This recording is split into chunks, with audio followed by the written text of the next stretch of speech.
Gold, trusted gold buyers. మీరు తాకట్టు పెట్టిన బంగారాన్ని విడిపించి ఈ రోజు ఉన్న మార్కెట్ ధరకు కొనబడను.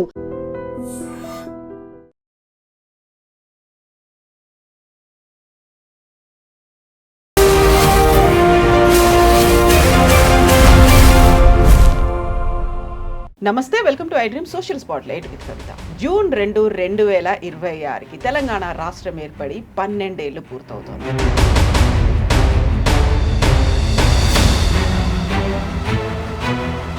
లీడ్ చేశారు, ఒక చైర్మన్గా ఉన్నారు. ఎలా అనిపిస్తుంది సార్ ఈ ప్లేస్లో ఇక్కడ కూర్చొని? 12 ఏళ్ళు అయింది మన రాష్ట్రంలో మనం ఉన్నాము అనుకున్నప్పుడు వెనక్కి వెళ్తే అది చాలా ఒక ఉద్వేగభరితమైన సందర్భం. చాలా ఏళ్ల కృషి మొత్తానికి ఒకటి ఈ రోజుకు పరిపూర్తి. తెలంగాణ సమాజంలో మా జీవితకాలంలో చేసిన అనేక పోరాటాలు, అంత దూరం అలా లీడ్ చేసి తీసుకురావడానికి ప్రధానమైనటువంటి కారణం అక్కడ ఉన్నటువంటి అందరూ ప్రజలు ఏకమవడం, అన్ని పార్టీలు కూడా ఏకమవడం. ఈ రెండు డిఫరెంట్ టాస్క్స్ సార్. నిజంగా వాటిని ఎలా హ్యాండిల్ చేసుకొని ముందుకెళ్ళిండ్రు మీరందరూ? వాస్తవానికి మొట్టమొదట జేఏసీ ఏర్పడ్డప్పుడు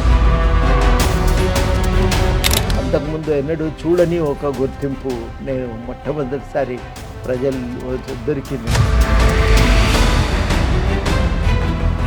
ప్రజల్లో ఈ సంస్థ మనకు తెలంగాణ తెచ్చిపెడుతుందనే విశ్వాసం కలిగించడానికి చాలా సమయం పట్టింది. బహుశా ప్రపంచంలో అతి అరుదైనటువంటి ఒక సందర్భం, ఉద్యమం.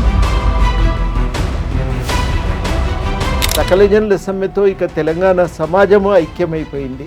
ఐక్యమైన తర్వాత ఇంకా సాగరహారం కార్యక్రమంతో ఢిల్లీ వాళ్లకు 50 మంది తెలంగాణ ప్రజల భాగస్వామ్యంతో నడుస్తున్నది.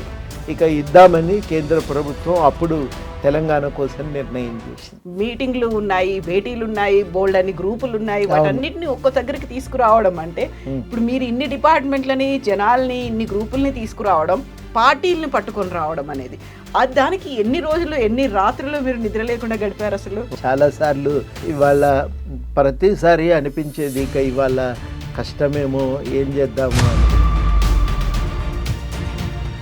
కాబట్టి ఏదో ఒక పరిష్కారం లేకుండా ఉండదు.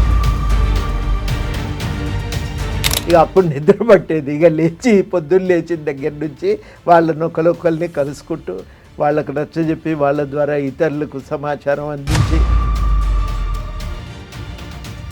అందరి కళ్ళల్లో కన్నీళ్ళు. అసలు మాకు ఇది మా జీవితంలో మేము చూస్తామో లేదో ఏడ్చిన వాళ్ళు ఉన్నారు. అదొక విశ్వాసం అండి. అన్నిటికంటే మించి తెలంగాణ ప్రజలకి మేము కూడా చేయగలం, మాతో కూడా సాధ్యమవుతుంది. ఈ చరిత్ర నిర్మాతల్లో మేము ఒక.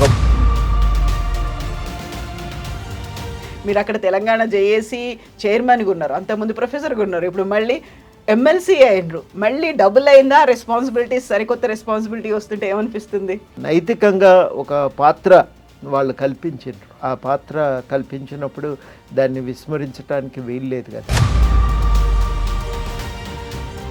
తెలంగాణ ప్రజలకు ఉపయోగపడే సమయం వచ్చినప్పుడు తెలంగాణ ప్రజల పక్షాన్ని నిలబడి మాట్లాడాలని కోరుకుంటాను.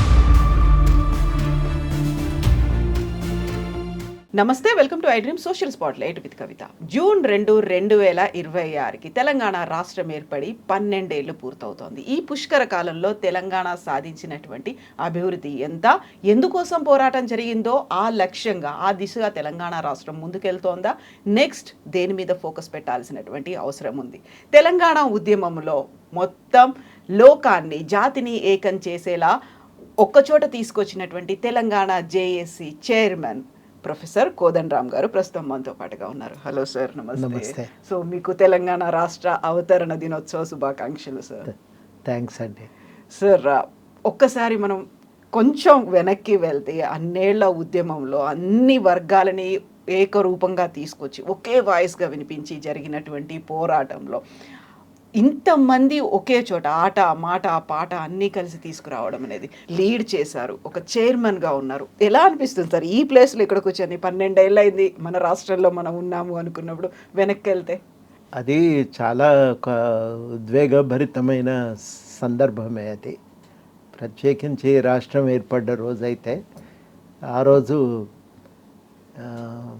చాలా ఏళ్ళ కృషి మొత్తానికి ఒకటి ఈ రోజుకు పరిపూర్తయిందని.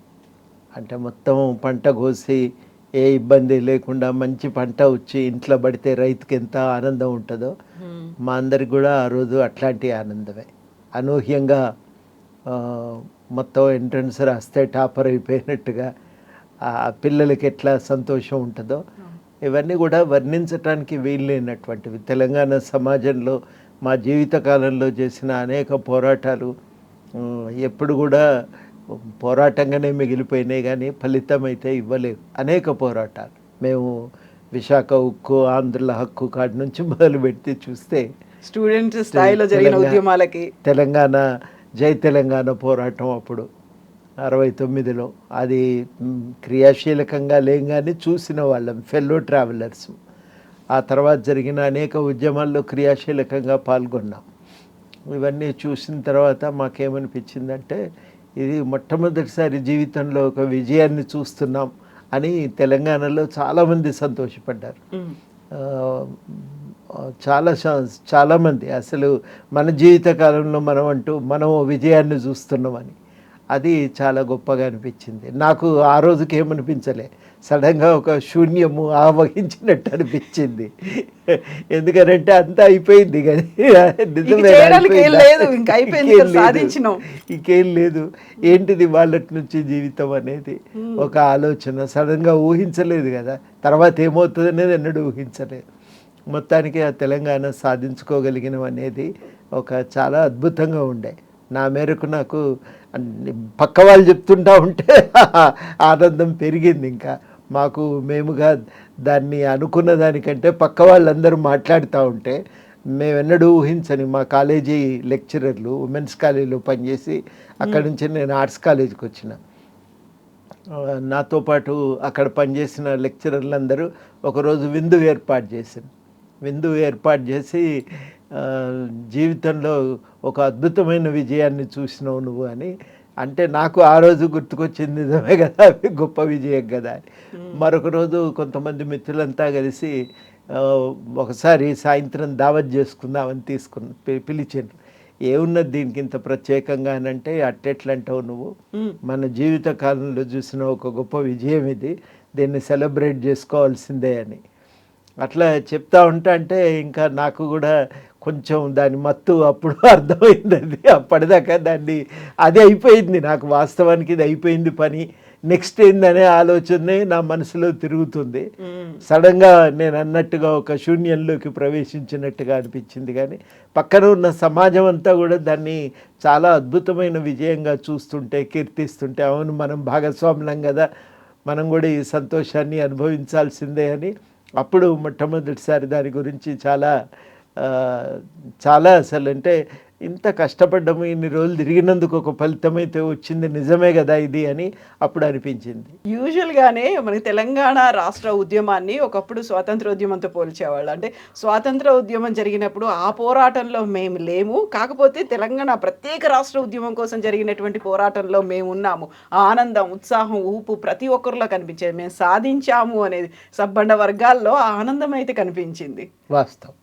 సో ఆ ఆనంద క్షణాల్లో వాటిని మీరు అనుకున్నట్టుగా అలా కూర్చొని ఒకసారి మనం సాధించాము అనుకున్నప్పుడు జరిగిన పోరాటంలో బోల్డని అవమానాలు ఉన్నాయి, ఆరోపణలు ఉన్నాయి, ఉద్రిక్త పరిస్థితులు ఉన్నాయి, ఎంత శాంతియుతంగా చేశామనుకున్నప్పటికీ ఆత్మ బలిదానాలు ఉన్నాయి.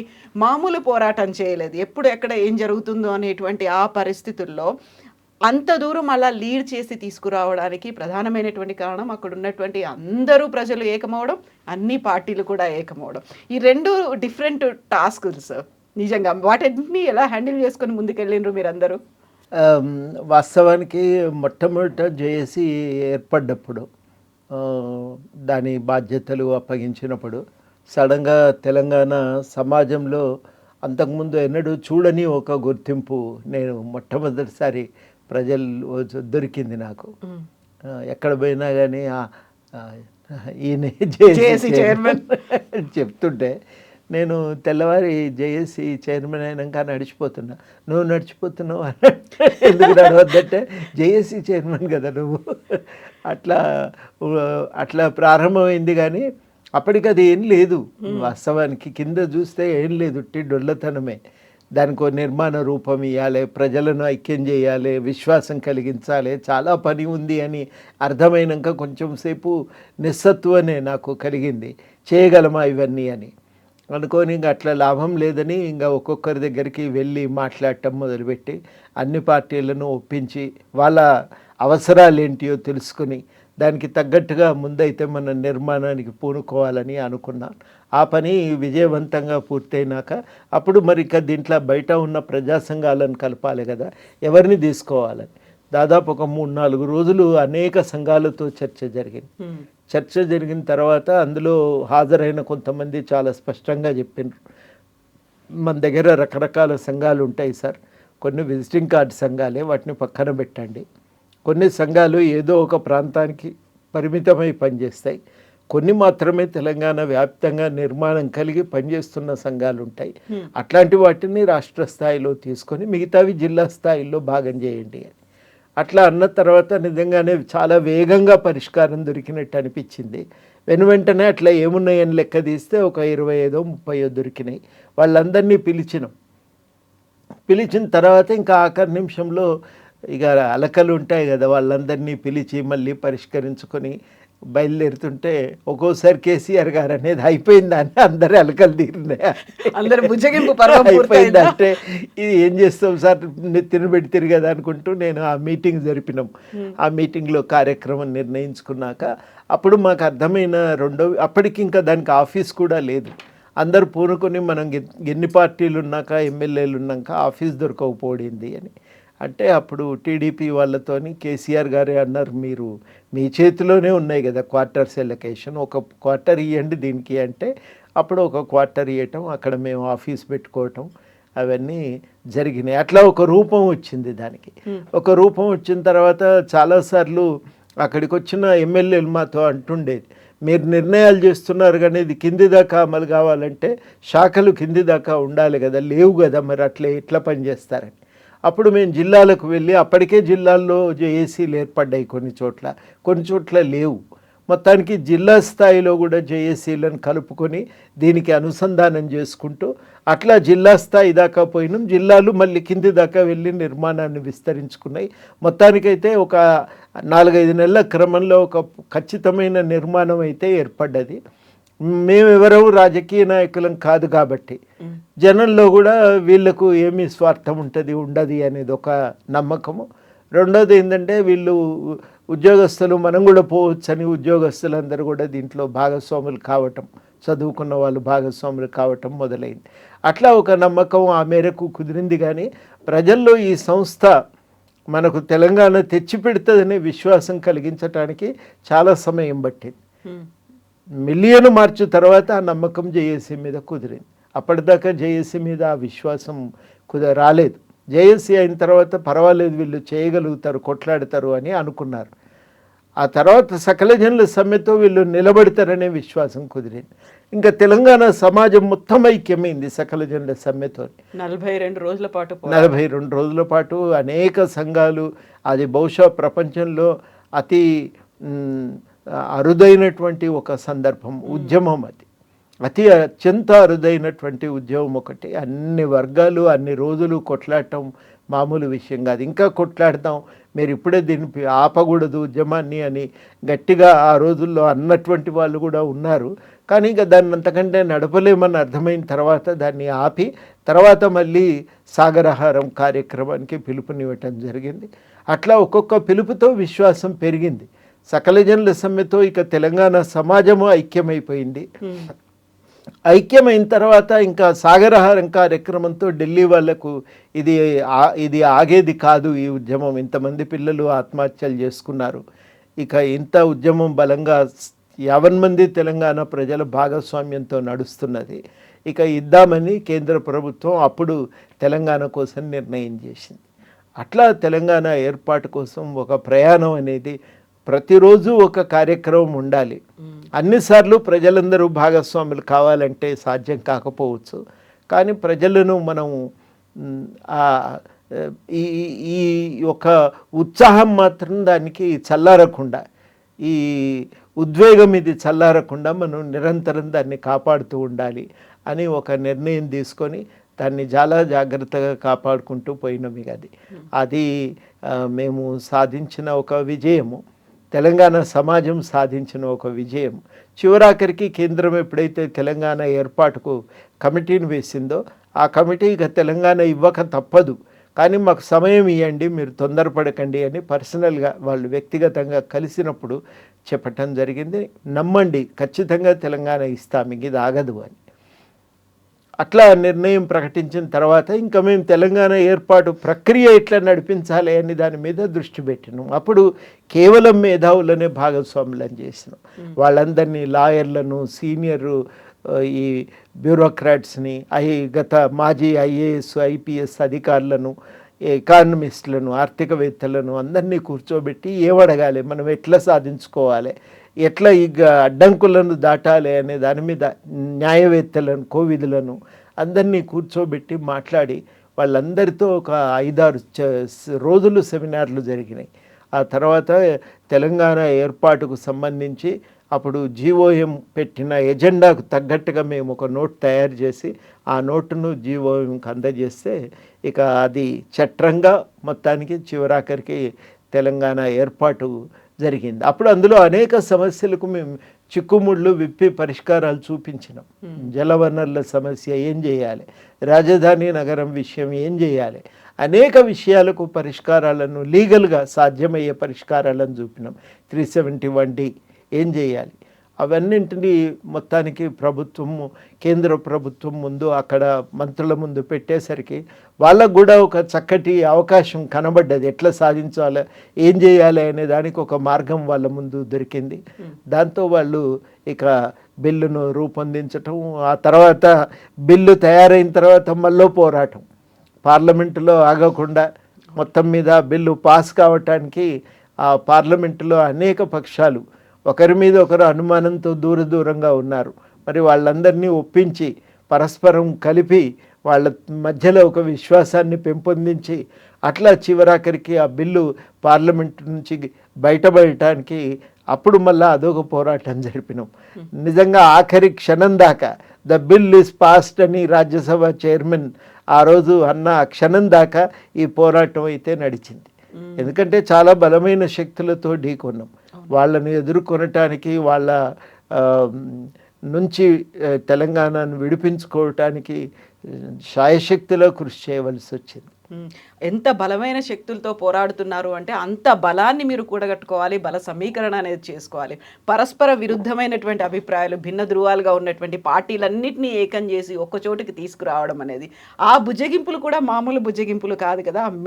మీటింగ్లు ఉన్నాయి, భేటీలు ఉన్నాయి, బోల్డ్ అని గ్రూపులు ఉన్నాయి, వాటన్నిటిని ఒక్క దగ్గరికి తీసుకురావడం అంటే, ఇప్పుడు మీరు ఇన్ని డిపార్ట్మెంట్లని, జనాల్ని, ఇన్ని గ్రూపుల్ని తీసుకురావడం, పార్టీలను పట్టుకొని రావడం అనేది, దానికి ఎన్ని రోజులు, ఎన్ని రాత్రులు మీరు నిద్ర లేకుండా గడిపారు అసలు?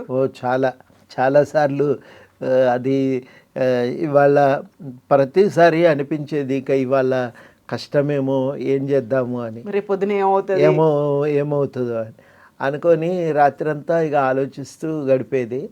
లాస్ట్కి అనుకునేది అట్లా కాదని మనం ఎందుకు అనుకోవాలి, ఏదో ఒక ప్రయత్నం ఉంటుంది, సమస్య అంటే పరిష్కారం ఉంటుంది, కాబట్టి ఏదో ఒక పరిష్కారం లేకుండా ఉండదు అని ఆలోచించి లాస్ట్కు ఇక్కడి నుంచి మొదలు పెడదాం, ఈయనను కలిస్తే మనకు తువ్వ దొరుకుతుంది, అక్కడి నుంచి ఇక ఒక్కొక్కటి చక్కబెట్టుకొని రావచ్చు అని నిర్ణయించుకుంటే ఇక అప్పుడు నిద్ర పట్టేది. ఇక పొద్దున్న లేచిన దగ్గర నుంచి వాళ్ళని ఒకరిని కలుసుకుంటూ వాళ్ళకు నచ్చజెప్పి వాళ్ళ ద్వారా ఇతరులకు సమాచారం అందించి చాలా విషయాల మీద ఈ మీటింగ్ ఇవాళ ఎక్కడ జరపాలి, ఈ పార్టీ వేదిక హాల్లో జరుపుదాం, పార్టీ వాళ్ళ సమావేశ మందిరంలో పెట్టుకుందాం అనుకుంటే దానికి ఒప్పించడానికి కూడా ఒక్కొక్కసారి ఇబ్బందే. కానీ పార్టీల్లో కూడా ఉంటాయి కదా నాకు ఆ పార్టీల అంతర్గత వ్యవహారాలు అన్నీ అర్థమై పరిచయాలు కూడా పెరిగినాయి.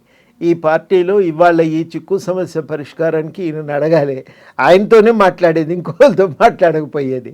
అట్లా ఒక్కొక్క పార్టీలో ఒక్కొక్క నాయకునితో ఆ సాన్నిధ్యం ఏర్పడ్డది. నాకు వాళ్ళకు రాజకీయ పోటీ కానీ వైరం కానీ లేదు కాబట్టి అది సాన్నిధ్యం ఏర్పడటంతో వాళ్ళతో పర్సనల్గా కలిసి మాట్లాడేది.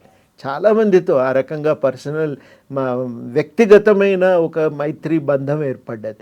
ఆ వ్యక్తిగతమైన సంబంధాలు ఏర్పడటంతో చాలా విషయాలు చాలా సులభమైంది. ఇక దాన్ని కాపాడుకోవటానికి కూడా చాలా జాగ్రత్తలు పడి ఆ సంబంధాలు తెగిపోకుండా వాళ్ళతో వాటిని కొనసాగిస్తూ వచ్చినాం. ఒక్కొక్కరితో ఒక్కొక్క రకంగా ఆ సంబంధాలు Dealing అనేది ఉంటుంది. డీలింగ్ ఉండేది, సంబంధాలు ఉండేవి. కానీ నేను గ్రహించింది ఏంటంటే రాజకీయ నాయకులతో చిక్కులు తక్కువ ఉంటాయి. వాళ్ళకు మనం పోటీ కాదనుకున్నాక చాలా సమస్యలకు పరిష్కారం చాలా సులభంగా దొరుకుతుంది. అది నాకు అర్థమైంది. అర్థమైన తర్వాత ఏంటంటే ఇక వివాదం లేకుండా దాన్ని పరిష్కరించుకోవటం. ఉంటాయి, చాలా వివాదాలు ఉంటాయి. సంఘాల మధ్యన కూడా సమస్యలు వస్తాయి. ఎవరో ఏదో కొంటె మాట అంటారు, మిగిలిన వాళ్ళ కోపం వస్తుంది. మళ్ళా కోపాన్ని చల్లార్చాలి, అందరినీ ఒక తాటి మీదకి తెచ్చి మళ్ళీ మీటింగ్లో నిర్ణయం చేసి మళ్ళీ ఓ అడుగు ముందుకు వేయాల్సి వస్తుంది. ఒక్కోసారి నా పని విధానం మీద అనుమానాలు వస్తుంటాయి. ఇట్లాంటివి చాలా సమస్యలు ఉంటాయి.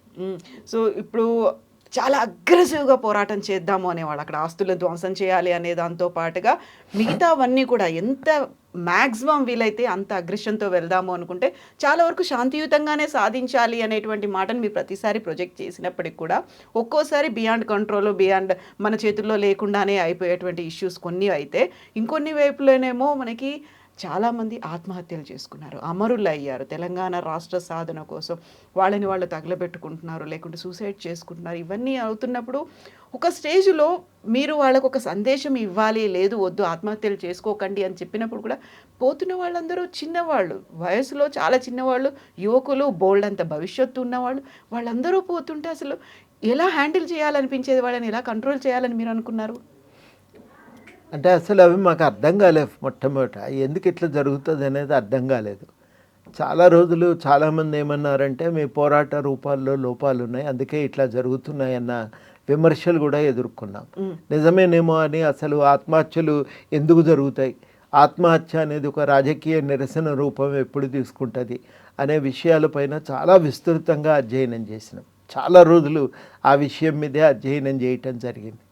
అప్పుడు మాకు అర్థమైంది ఏంటంటే అంతవరకు ఆత్మహత్యలు అనేవి ఒక వ్యక్తిగతమైన కారణం చేత, వ్యక్తిగతమైన అవసరాల కోసం జరిగిన ఆత్మహత్యల గురించి శాస్త్రవేత్తలు పరిశోధన చేశారు. కానీ ఒక సమిష్టి అవసరాల కోసం ఆత్మహత్య చేసుకోవటం, ఒక నిరసన రూపంగా ఆత్మహత్యను ఉపయోగించటం అనేది చాలా తక్కువ సందర్భాల్లో జరుగుతుంది. దానిపైన అధ్యయనాలు లేవు అని తెలిసిపోయింది. అది లేవు అని తెలిసిపోయిన తర్వాత అప్పుడు ఎక్కడెక్కడ జరిగినాయి అంటే ఐర్లాండ్లో జరిగినాయి, తర్వాత కొరియాలో, టిబెట్లో, తర్వాత మనకు లావోస్లో, ఇక్కడ మొరాకోలో, ఇట్లా కొన్ని ప్రాంతాల్లో జరిగినాయి. అప్పుడు జరిగినటువంటి సందర్భాలు వేరు అవి. అయితే కొద్దిమంది చనిపోయినారు. మహా అయితే కొరియాలో కానీ టిబెట్లో కానీ 15-20 మంది కంటే ఎక్కువ చనిపోలేదు. కానీ ఇక్కడ ఇన్ని వందల మంది. ఏ విషయం వాళ్ళను ఉద్రేకపరుస్తుంది అని అంటే, నాకు అర్థమైనంత మేరకు టీవీ అనేది వాళ్ళకు బాగా ఇన్ఫ్లుయెన్స్ చేసింది. ఇంత కొట్లాడుతున్నాం, తెలంగాణ వస్తుందనే అనిపిస్తున్నది వాళ్లకు. కానీ సడన్గా సాయంకాలం టీవీ చూసేసరికి ఎక్కడో వాళ్ళ ఆశ మీద నీళ్లు జల్లినట్టు, ఏదో కుంపటి పెట్టినట్టు జీవితంలో భావించేవాళ్ళు. ఇంకా మనకు తెలంగాణ రాదు అని ఒక భావన కల్పించే విధంగా టీవీ ప్రజెంటేషన్స్ ఉండేవి. అవి చూసిన తర్వాత దాదాపు 50 మంది తెలంగాణ ప్రజలు భావోద్వేగానికి గురైంది. మేము కూడా ఇంటికి బొంగనే అట్లాంటి భావోద్వేగాన్ని మేము చూసేవాళ్ళం. ఎప్పుడైనా ఒకరోజు అనుకోకుండా ఆరోగ్యం బాలేక ఇంటి దగ్గర ఉండి ప్రోగ్రాం చూస్తే ఇదేంటి వీడు ఇట్లా మాట్లాడతాడని మేము అనుకుంటుంటే, ఇంట్లో వాళ్ళు అనేది మేము రోజు చూస్తున్నాం ఇదే విషయం అని. అప్పుడు అనిపించింది నిజంగా ఈ ఒత్తిడి, మానసిక ఒత్తిడి మామూలు విషయం కాదు, దీనివల్లనే ఇవన్నీ జరుగుతున్నాయని మేము అనుకున్నాం. అందుకనే వాళ్ళు నిర్ణయం తీసుకున్నాక ఎవరు వెనువెంటనే ఆత్మహత్య చేసుకోవటం లేదు. వాళ్ళు ఆత్మహత్య నిర్ణయం మామూలుగానైతే ఒక క్షణం దాటితే ఆగుతుందని అన్నారు శాస్త్రవేత్తలు. కానీ వీళ్ళు మాత్రం ఆగటం లేదు. ఆ నిర్ణయం తీసుకున్నాక యాదిరెడ్డి అయితే ఢిల్లీ దాకా ప్రయాణం చేసి 2 రోజులు అయినా కానీ ఆయన మనసులో మార్పు రాలేదు, ఆలోచనలో మార్పు రాలేదు. కాబట్టి ఇది ఒక రాజకీయ ఆకాంక్ష కోసం జరిగినప్పుడు ఇదే రకంగా మనకి ఆత్మహత్యలను విడిగా చూడాలి, వీటి అధ్యయనం కోసం భిన్నమైన పద్ధతులు అవలంబించాలి, దీనికోసము టీవీ సాధనాల ప్రభావాన్ని లోతుగా తెలుసుకోవాలని చెప్పి అనిపించింది. అప్పుడు జరిగినప్పుడు చాలా మానసికమైన క్షోభ కలుగుతుంది, మామూలు కాదు అది బాధ. వాళ్ళని పోయి చూసినప్పుడు కొరకస్లాగా మారిపోయినటువంటి ఆ శరీరాలు ఉన్నప్పుడు. కానీ చాలా ఒకే ఒక వింత ఏమనిపించేదంటే, నిజంగా కూడా ఆశ్చర్యం కలిగించిన విషయం ఏంటంటే, ఆ స్థితిలో కూడా వాళ్ళు జై తెలంగాణ అన్నారు తప్ప ఇంకో మాట అనలే. వాళ్ళు మేము పోతున్నాం మాకు అనేది గ్రహించిన వాళ్ళు కూడా ఆ క్షణంలో కూడా వాళ్ళ తల్లిదండ్రులను తలవలేదు. వాళ్ళు తెలంగాణనే గుర్తు చేసుకున్నారు. నేను పోతే పోయినా నా తర్వాత ఇంకొకరు చావొద్దని అన్నారు. అందరు కూడా అదే అప్పీల్ చేసినారు. తెలంగాణ కోసం ఇప్పటికైనా మా చావును చూసైనా తెలంగాణ ఇవ్వమని అప్పీల్ చేసినారు. అది మాకు ఒక మిత్రుడు చెప్పిండు, ఢిల్లీలో ఇవే విషయాలు చెప్పండి అయ్యా, మీరు ఎందుకు దాస్తున్నారు, ఇది దాచిపెడితే వీటి గురించి ఎంత తక్కువ మాట్లాడితే చావులు అంత తక్కువ అయితే అని అనుకున్నాం, కానీ అట్లా ఆగట్లేదు. ఆగనప్పుడు దీన్నే ప్రధానమైన ఇష్యూ చేద్దాం ఢిల్లీలో అని దాని గురించే ఢిల్లీలో విస్తృతంగా చర్చ చేయటం జరిగింది. ఆ చర్చ తర్వాత మొత్తానికి ఢిల్లీలో కూడా అది దాని ప్రభావం చాలా తీవ్రంగా రాజకీయ నాయకుల మీద పడ్డది, ముఖ్యంగా మహిళల మీద ఎక్కువ ఉంది.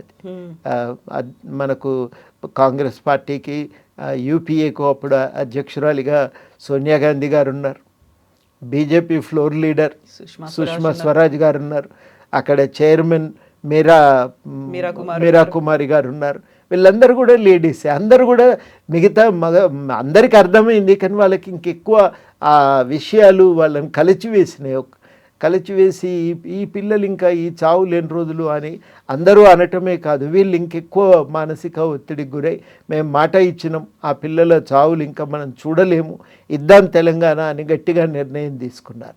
వాళ్ళ నిర్ణయం వల్ల వాళ్ళు గట్టిగా నిలబడటం చేత ఇక తెలంగాణ ఏర్పాటు అనేది సాధ్యమైంది. నిజంగా ఒక రకంగా చావులేమి అవి వృధా కాలేదు. అది ఒకవైపు ఉద్యమానికి ఊపిరి పోసినా, ఇంకోవైపు ఢిల్లీ ప్రభుత్వాల మీద విపరీతమైనటువంటి మానసిక ఒత్తిడిని తీసుకొచ్చి వాళ్ళు కూడా చెలించిపోయినారు. ఢిల్లీలో కూడా అందరూ చెలించిపోయినారు. అన్నిటికంటే ముఖ్యంగా ఏంటంటే, ఇదేదో ఆంధ్ర వాళ్ళ మీద కోపంతో కాదు, తెలంగాణ తన అస్తిత్వాన్ని కాపాడుకోవటానికి చేస్తున్న పోరాటం అనేది ఢిల్లీలో అర్థమయ్యేటట్టు చెప్పగలిగినాం.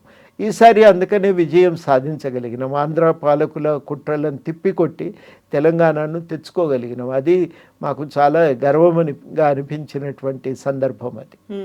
సో గర్వంగా అనిపించిన క్షణంతో పాటుగా కొంచెం సంభ్రమాశ్చర్యాలు, లేకపోతే అసలు మనం నిజమేనా అనుకునేటువంటి ఇది అవుతుందా కాదా ఇలాంటి స్టేజ్లో కూడా మీకు ఎప్పటికీ మెమొరబుల్గా గుర్తుండిపోయేటువంటి ఒక సంఘటన, అది మిమ్మల్ని కదిలించింది, లేకుంటే ఇటువైపు తీసుకొచ్చింది, కేసీఆర్ మిమ్మల్ని అప్రోచ్ అయ్యింది, జేఏసీ చైర్మన్గా మీరు ఉండాలి అనుకున్నప్పుడు ఏదో ఒకటి మిమ్మల్ని ఈ దిశగా వచ్చేలా చేస్తుంటుంది. అప్పటిదాకా మీరు ఒక ఉద్యమకారుడిగా ఉన్నారు, లేకుంటే ప్రజా పోరాటాల కోసం మాట్లాడుతూ ఉన్నారు, మీటింగ్లకు అటెండ్ అవుతున్నారు, పౌర హక్కుల గురించి మాట్లాడిన మీరు సడన్గా ఒక జేఏసీకి మీరు చైర్మన్ అవుతున్నారు, తెలంగాణ జేఏసీ ఫామ్ అయింది అనుకున్నప్పుడు ఒక మినిట్ మీరు ఆలోచించుకొని ఉంటారు, ఎస్ నేను ఎందుకు నేనే అనేటువంటి మాట.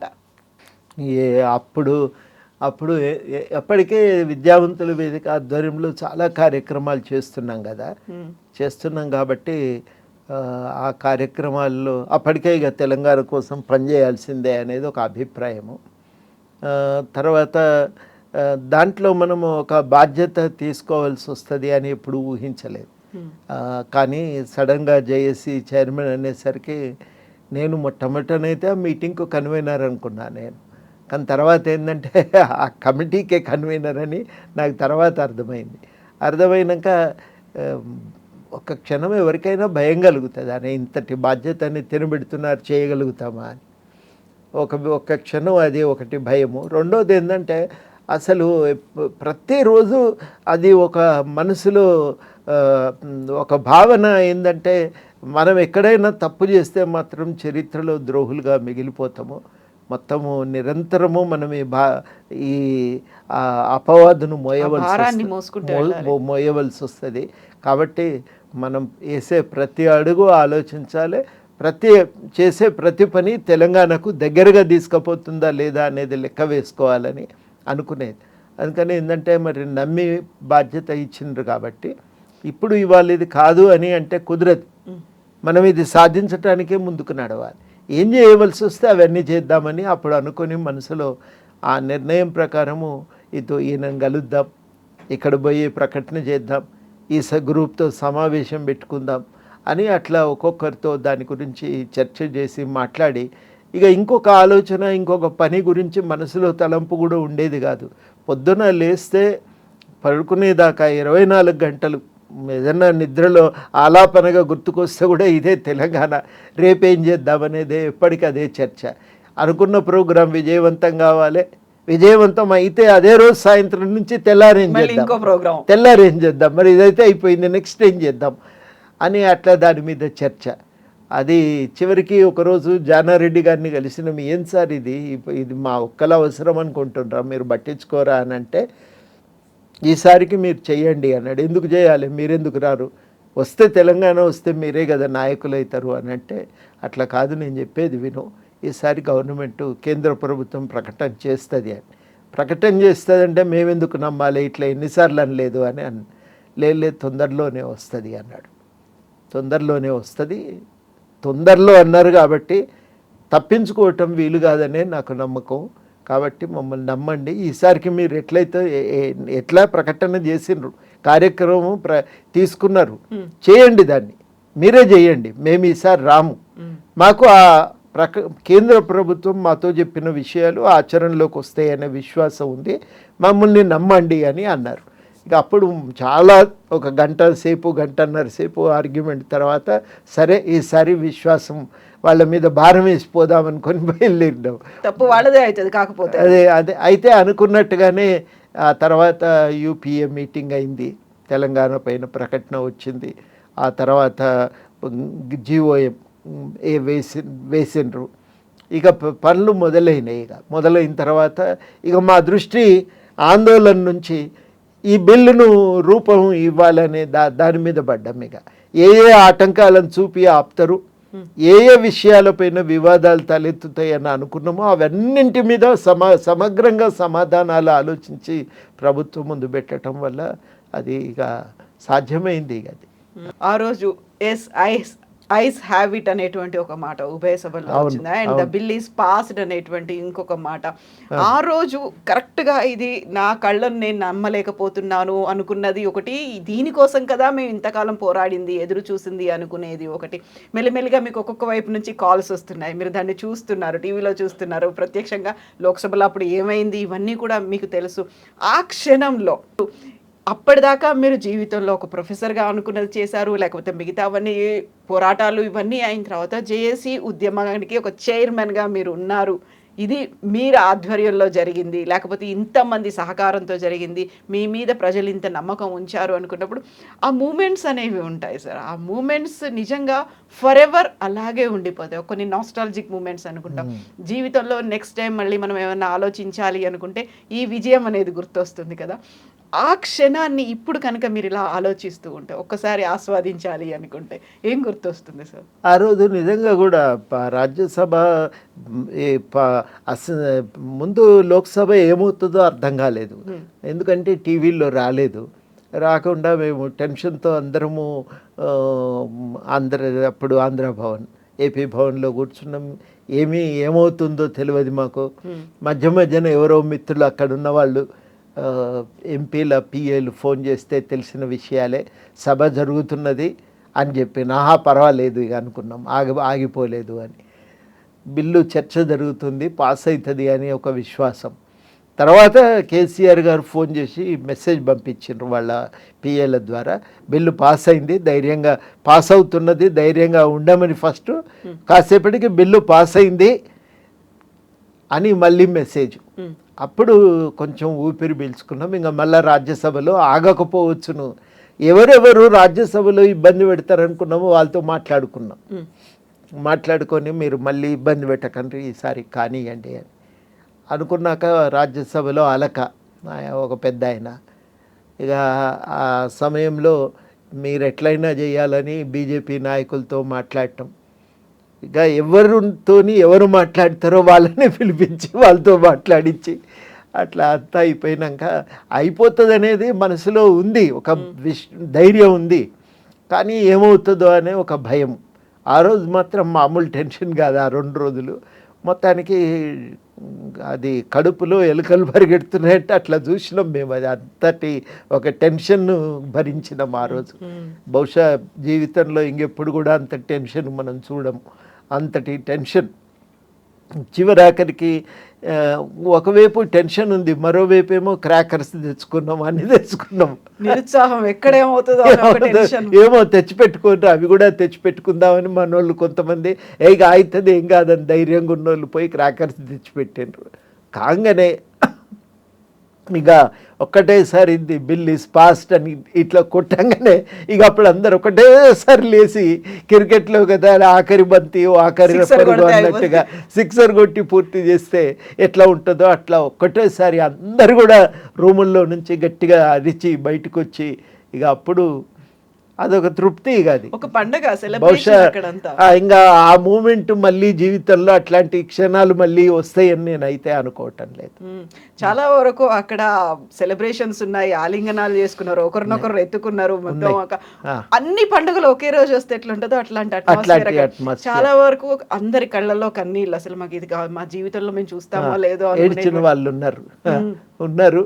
అదొక విశ్వాసం అండి. అన్నిటికంటే మించి తెలంగాణ ప్రజలకి మేము కూడా చేయగలం, మాతో కూడా సాధ్యమవుతుంది, ఈ చరిత్ర నిర్మాతల్లో మేము ఒక పాత్రధారులుగా ఉండగలుగుతామనే ఒక విశ్వాసం, అది నాకు చాలా గొప్పగా అనిపించింది.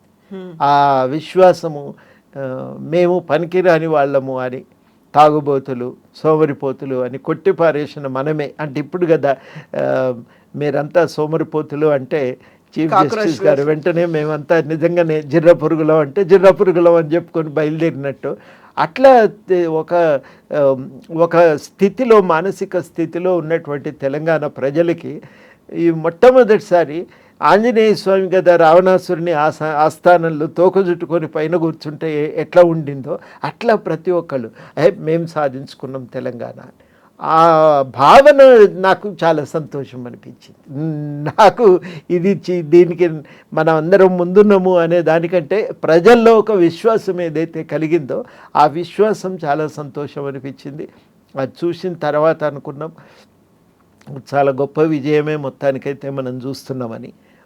అట్లా ప్రజలకు ఆ విశ్వాసం వచ్చిన తర్వాత తెల్లవారి అక్కడ ఈ విభజనను అడ్డుకున్న ఆంధ్ర ప్రాంత నాయకులు కలిసినప్పుడు వాళ్ళతో మాట్లాడిన తీరు చూస్తుంటే నాకైతే నవ్వొస్తుండే.